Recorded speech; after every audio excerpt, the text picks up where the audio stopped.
is one fish that I would recommend that I know everybody can lay their hands on for the next probably 6 months or so. It's going to be some halibut.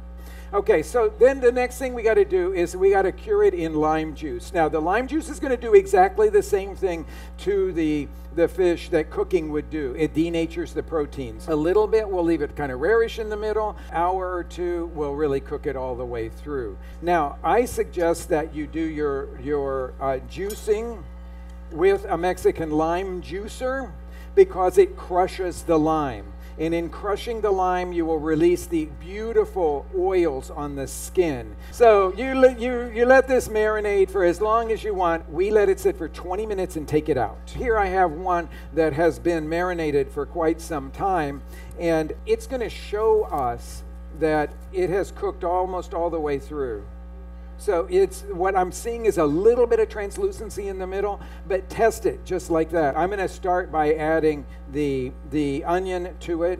I like to actually let that soak for a little bit in the juice, so I can oftentimes add that right when I'm adding the fish to it. So when your fish is ready, then you pour off the liquid. It cannot be used again for making ceviche. Now, if it is tomato season, then I want you to use your fresh tomatoes. But in the wintertime, we rely on sun-dried tomatoes. The last two things that we're going to put in here are chilies. If we wanted to make this a little less spicy, I would cut all of the veins out.